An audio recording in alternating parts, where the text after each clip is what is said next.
and the Vice President FGI, Mr. Khera, to take their seat on the dais.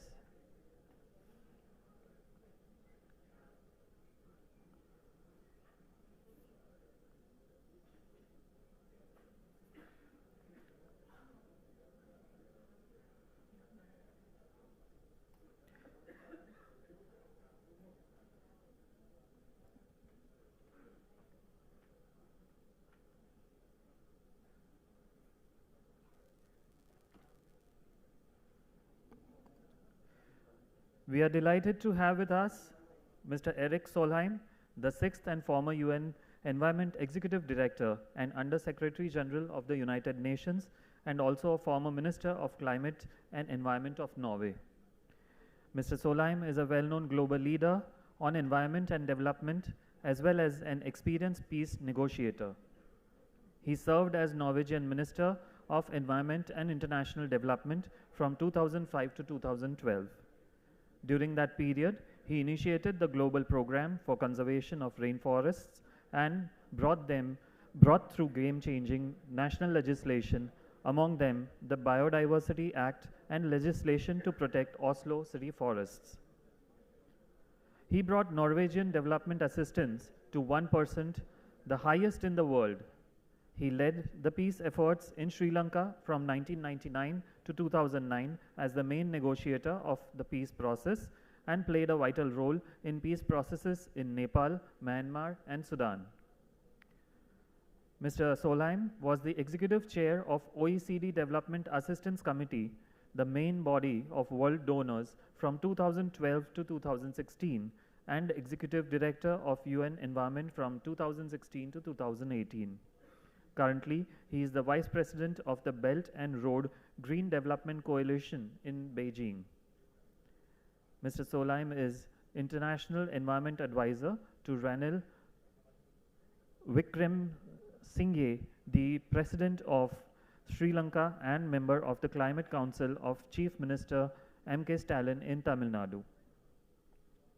Erik is also the Chairman of Development Roundtable in Green Hydrogen Oxygen Organization, advisor to Global Wind Energy Council, and board member of International Hydropower Association. We are honored to have you with us, Mr. Erik Solheim. For this conversation, we have Dr. Sunil Parekh, who is a senior strategic advisor to Zydus Life Sciences and Jubilant Group, and also a COP delegate. Along with him, we have Mr. Khera, Conference Chairperson, Vice President of FGI, and Managing Director of Sea Linkages Private Limited. I request Dr. Parekh and Mr. Khera to start the session, please.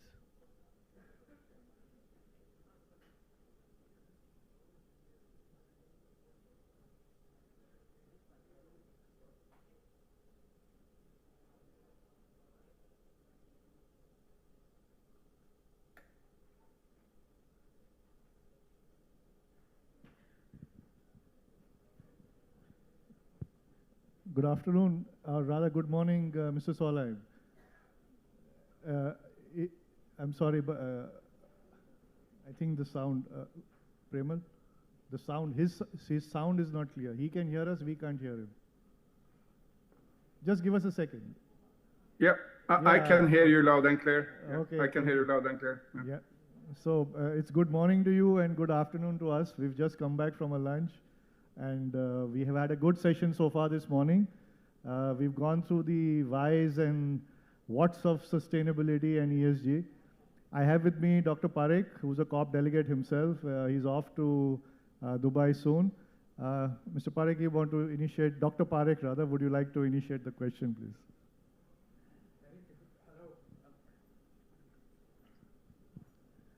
Erik, if I may call you that, then I'd like to Please. begin with my first question to you. There has been a lot of disappointment all over the world with the progress that COPs have made in the past. And this time with the appointment of the Minister of Petroleum, ADNOC, as the president of the conference, people have protested very visibly from both Europe and USA that this COP is destined for failure. But taking the point further, and there are some systemic issues, What is it that we as a world can do better than what we have been able to do so far? Because as you know, the global stocktake has indicated that we are heading close to 3%, 3 degrees rise in temperature as against our target of 2. Even if all the countries fulfill their demand, they fulfill their commitments by 2030. We need an innovative solution. You have been at the helm of affairs for many such innovative solutions. What in your view needs to change in the way we actually frame the questions and look for solutions?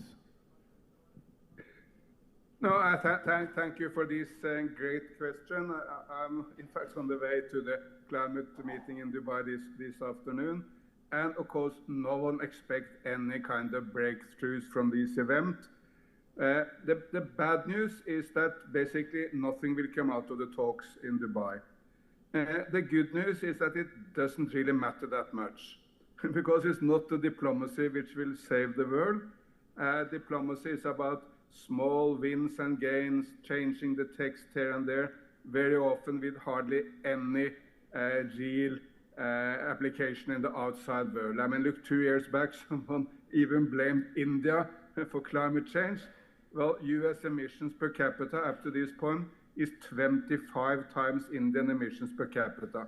How can anyone who is sane mentally blame India for climate change? It's completely ridiculous. So, but we should change our focus, not focus on diplomacy, but focus on the political economy. And there a lot is happening. I mean, look to India itself. For the first time in the history of India, but indeed of any nation in the world, it's possible to go green, but at the same time save money, create jobs, create prosperity, even create more profit for the shareholders, because the green economy is cheaper and better than the old economy. If you switch in India or indeed anywhere in the world from coal into solar, it's a quadruple win. You save money, I mean money which otherwise would go from India to Saudi Arabia or to Russia or some other place. Well, the money remain in India because the sun is Indian. You create more jobs because there are more jobs in this new economy. You do much better because for the people's health. I mean, everyone understands that solar is better than coal for the health, and it's better for Mother Earth. So we have a new development paradigm everywhere in the world. And the last debate in India, historically, I mean, I met it many, many times, was, do we Indians want to develop or do we want to take care of Mother Earth? And then 98% of all Indians wanted to develop, as 98% of all Americans or Europeans or Chinese also wanted to develop. But now a new possibility is there, and that's to go green and create prosperity and jobs at the same time. And that's, of course, exactly what Prime Minister Modi is doing. Look, he's never speaking about climate change as an enormous problem for India. Normally always speaking about as an enormous opportunity to create jobs. He has launched green hydrogen mission for India, electric battery mission for India, electric car mission for India, any number of green missions to use the state as a vehicle to drive changes in the market. This is where we shall look for the opportunities for the future, not in the diplomacy. And maybe Ola, the car-sharing company of India, has captured this best of all. I visited their beautiful factory in Tamil Nadu, where 2,000 young Tamil women are creating electric bikes. And they have a slogan which captured my mind at least. And it says, Tesla for the West, Ola for the rest. What does it mean? That Ola can capture global markets by creating wonderful, cheap electric bikes, and in the future, electric batteries and cars, which will go viral and create jobs for Indians, but in global markets. That's the attitude which will change the world, not the diplomatic bickering which we will see in Dubai. And of course, I've spoken now about India. You see the same attitude in Europe, in China, and other parts of the world. See climate change and environment as an opportunity for green jobs rather than an obstacle to growth. Thank you. I think that was a very enlightening opening statement, if I can call it that. We talk about the green economy. However, green technologies and this change to green is also expensive. Also, so how does the funding emanate from? private funding, government funding? How do you look at that issue? Yeah, I mean, overall, this is not a cost problem because going green saves money, doesn't cost money. If you switch from coal to solar, it's much cheaper. It's not that there's a cost correlated to this. Yes, true, you will need batteries because the sun is not shining all the time, but coal can of course be part of that battery. It reduces the role of coal dramatically. And two, of course, you need to prepare the grid for this. And preferably make a smart grid, which is much more efficient. But overall, you save money switching from coal to solar. Everywhere, absolutely everywhere in the world, solar is cheaper than coal for new installations. Many parts of the world, you even save money if you close down all coal plants and establish the new ones. And of course, sorry for us in the West, China is now the lead nation in all of this. Between 60 and 80% of all solar, wind, hydropower, electric batteries, electric cars in the world are now in China. But India will very soon be the second biggest solar power in the world. There is no doubt about that. And you see solar coming up by the day. Let me take you to one example. A couple of months back, I visited a relatively small city in Madhya Pradesh. It's called Sanchi. It's a historical town. They have some fantastic Buddha stupas there from the time of Buddha himself. But we went to see the solar panels. And two medium-sized solar plants in Sanchi are now fueling the city with solar power, because reducing the pollution in the city makes it possible for the farmers to pump water by solar power, getting better yields and getting more income from the farmers while doing it in an environment-friendly way. And many women also told me, we are so happy because in the past we felt a little bit scared going out at night because it was dark, but now solar-powered stream lighting has made it possible to walk out at night. Good for men also, but maybe particularly good for women. So solar is a liberating technology, same as wind, and the price has been reduced by 90% in 10 years. The time when all the climate talkers and diplomats were discussing climate change, well, business drove down the price by 90%. And that's what is changing the world now, not exact wording of documents from, say Dubai.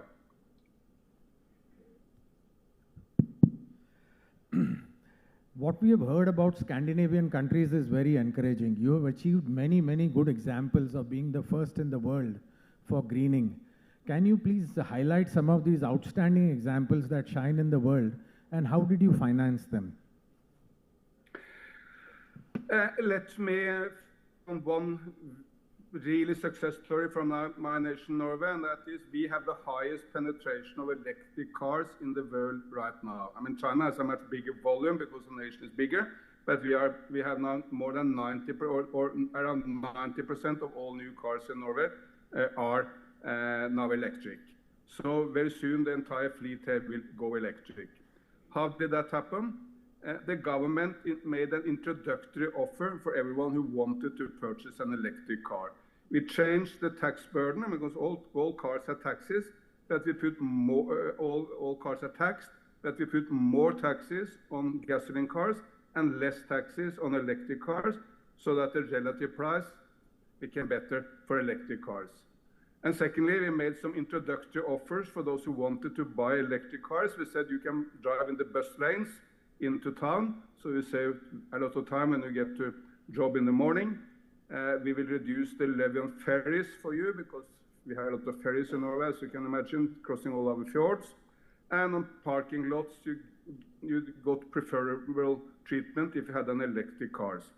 But look, this is exactly what anyone running a supermarket in Vadodara or wherever in the world will do. If you have a new product, you need to make an introductory offer, get it into the market. But then after some time, the market takes over. Now, no one running a petrol station in Norway would dare not to set up a charging facility, because you may get more money from selling petrol than from charging the electric cars. But the electric car owner, while visiting the charging station or the petrol station, may buy some sausages, some biscuits, some newspapers, simply buy other items so the owner of the petrol station get money from that. So yes, initially there was a need for the state to regulate the market and give an introductory offer, but after some time the market takes over. And I have never ever met any person who bought an electric car and wanted to switch back to the old gasoline cars, simply because the electric car is so much better, much more powerful engine, much better. You can cool it down or warm it up, cool it down maybe more relevant in Gujarat, but warming it up maybe more relevant in Norway. You can do that when you're not in the car. So when you get into the car in the morning, it's cooled down to the right temperature or it's heated up to the right temperature. That can easily be done by an electric car. So far that has not been really done by any gasoline cars. So that, again, government needed to take the lead, but after some time the market took over. Okay, so this is a two-part question. We talk about a circular economy. There was a period in the 70s and 80s where we graduated from using paper to plastic. Now we know the problem of plastic. The space I'm coming from is we are now looking at going solar in a very aggressive way. Solar panels have a life. So the amount of solar panels which need to be recycled, do we have that ecosystem in place already, or how do you see that coming? No, I mean, it's a great question because, I mean, look the other day I was in Mongolia and China, which is a desert area of China, much like, say, Rajasthan in India. And you can see solar panels to the horizons. There are thousands, probably millions of solar panels. And at some time, of course, these solar panels need to be decommissioned and recycled into new products. So we should get into a dialogue with the producers of solar panels right now as to their plan for the long-term recycling of the panels. It will not take place until maybe 10, 15 years into the future, but at some time we need to recycle them. But overall, we need a recycling economy in all areas. Look, I mean, we are throwing away 99% of all our clothes just into the garbage bin. Some rich people, maybe in America or Europe, they use a T-shirt 3-4 times and then they throw it away. Can we continue with that? I'm sure all of you are like me, when you buy a new phone or a new computer, what you do, you put it into the shelves. But there is more, I mean, it's unbelievable, there is more gold in 1 kilo electronic waste. There is in 1 kilo of gold ore from, say, South Africa. So it's a complete waste to throw away all these items rather than recycling them. And in India itself, there's a company called Atero. Their headquarters is in Uttarakhand, now setting up a new facility in Telangana. They tell me we can recycle everything. There's nothing from a phone or indeed the air conditioning equipment in your meeting hall or your computers. There's nothing we cannot recycle. And we can even get good economy from these recycling as long as we just get government support to frame the market in the right way. So for sure, you're absolutely right. We need to get into a circular economy. And let me finally mention one city in India, which is really a front runner here, and that is, I mean, I think you're aware, Indore. Indore goes with the nickname, the cleanest city in India. And it's unbelievable. I mean, if you go to the streets of Indore, you don't see one paper in the street. It's completely clean. How did they manage that? Well, they set up a system for sorting of waste in the homes. So people sort, and then the waste is picked up, and all the organic waste is used to fuel the city buses by biofuels. So you sort at home, it goes to the factory, and they create the biofuels, even also reducing the pollution in the city indoor from the city buses. So obviously all this can be done. We just need to get our governments to set up better systems. I mean, Prime Minister Modi himself has put so much effort into the Swachh Bharat mission. I'm not saying that miracles can be happening in one day, but I'm very sure we will see a much cleaner India in the future, and that we all will move into a much more circular economy, because it's such a waste to just throw away everything rather than to see the new products we can create through them. Two questions together, Erik. One is, what is your view on nuclear power? It's relatively safe, it's it's a little more expensive, but there is absolutely no pollution, and the amount of waste that comes out is also negligible. So first is, what do you feel about nuclear? And second is, this other important aspect is the money for adaptation. When you have a windmill or you have a e-vehicle or a solar battery, there is a return on your investment. But when you need to adapt and create conditions for a country to be able to be resilient, then there is no return on that investment. And therefore, bringing private capital into this becomes very expensive. And this is going to become a priority because we are clearly missing the 1.5 or 2 degrees as it stands today unless we have major innovation breakthrough. So given these conditions, nuclear, as well as the need for looking at this entire issue of money for adaptation without recourse to private capital, what is your view on these two? On nuclear, I think there is a kind of global shift happening now into a more positive view of nuclear power, and that's also because the new generation of nuclear power stations can be made much smaller. You can make it in such a way that there is no fear of nuclear arms to be made from these power stations. And the issue of safety is much better taken care of. There is no danger of the meltdown which we saw in Chernobyl in Soviet Union or in 3 Mile Island in the United States back in the 1980s or 70s. So safety is better, and you can make them smaller. However, nuclear power is still fairly expensive, so I think it will be an add-on to solar and wind. But nuclear power, if it can be turned on and off fast, is also a potential battery. You get the main power supply from solar and wind, but you use the nuclear power to balance the grid. I mean, the sun is not shining every day, not even in Gujarat. The wind is not blowing every day, not even in Gujarat. So you need batteries if you have solar and wind as base energies. That battery can be hydropower. You pump up water in the rivers and release it when you need it. Can be artificial man-made batteries, but also nuclear power, and can act as that battery in an integrated high-tech energy system. And I'm sure that is exactly what we will see. And then to your other question, which is a very important one. There is some issues which can best be taken care of by private sector, and some where you need the government and public sector. I mean, the establishment of solar plants or wind plants or IT business is much better done by business. I mean, business know this better, does it a lot more efficient, and can drive the change to scale at a much higher speed than any government. But anywhere in the world, you need the government for some basic infrastructure.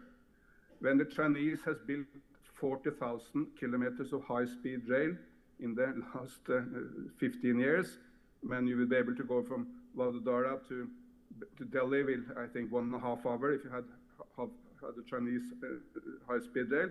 Of course, it can only be done by the government. I mean, private actor constructing the tracks or the train cars, but the infrastructure as such is a government enterprise. And that's exactly the same in Europe. The new high-speed rail from Ahmedabad to Mumbai, this cannot be done by a private company because this basic infrastructure can only be done by governments. The same applies, as you say, to some of the issues related to climate adaptation. While solar and wind is profitable and very well suited for business, I mean, protecting farmers against droughts, not an easy business opportunity. Protecting the glaciers in the Himalayas is not an easy business opportunity. And making different systems to handle a heavy cyclone better, again, is not so easy for business. So any successful nation need a strong government and a vibrant business. But that's also, frankly, why I'm so optimistic on behalf of Bharat or India now, because you have exactly that. You have a very strong government with Prime Minister Modi, Some Indians don't like him and have different views, but overall he provides a very strong leadership to India. But added, you have strong leadership in some of the states, even from states who are not BJP. I mean, Mr. Stalin is providing leadership in Tamil Nadu, and the leadership in Telangana is not with Mr. Modi, but it's a very successful state, and Hyderabad is one of the most successful cities in India. So we have a strong center and some strong states. Added, you have a very vibrant business sector. I mean, you have the big ones, the Adanis, the Ambanis, the Tatas, but you also have now a huge number of medium-sized companies. And I meet young Indians who want to start a small business every day. They send me messages asking, can I help them, can they mentor them? There's such a vibrancy now in Indian business. And this combination of a state focusing on infrastructure, regulating markets, and climate adaptation, and business really doing the scaling of the companies, that's a winning combination. I think we are approaching the slot that we provided. I'm going to leave a closing statement to you, but before I do that, I see a lot of books behind you on India. What's the latest book that you're reading that you can share us some insights on? The greatest book? I have a book there, which I think is a fantastic book. It's about BJP, how they have created the most successful political party in India, for sure, and maybe even in the world. I mean, I can compare India to other parts of the world, and no European American party is even close to creating such a successful political machine as the BJP. They have the most efficient social media operation of any political party in the world, very strong leadership, and they have been able to create a political party which get the same support from the Brahmins or the high caste, the backward caste, and the scheduled caste. No other political party in India, or indeed in the world, has been able to do anything like that. So that's at least a very interesting book about the recent development in India, because Gujarat is the home base of Prime Minister Modi, so you may be on his side. But even those Indians who disagree with the BJP will learn a lot from that book. Just so that I'm not sure if you're aware, but Mr. Modi fought the 2014 election from our constituency of Vadodara. That's the first. Anyway, I just want to thank you once again for the time that you gave us today, and just over a short message on LinkedIn. I'd like to also take this opportunity that next time you visit India, please make sure you find time to visit us here in Vadodara and allow FGI to host you. I would love to come and see Vadodara. I mean, I know it's a historical town, and I know we also have a very vibrant business in petrochemicals and other areas. So I would really love and come and see the town. So yes. Thank you for the invitation. Sure, I'll be in touch. I'll take you up on that.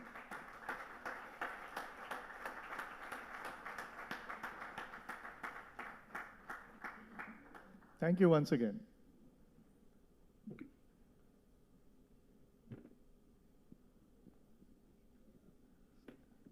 So I think you have the next session.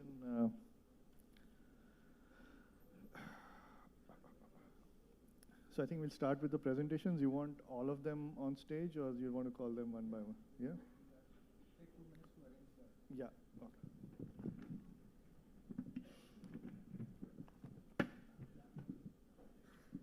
Recording stopped.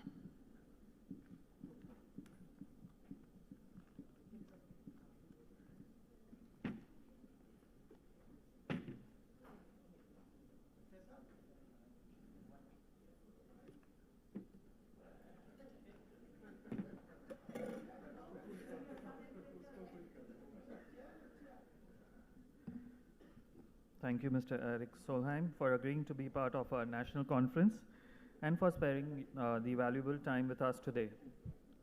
We look forward to seeing you in India and at FGI very soon. We now quickly move to the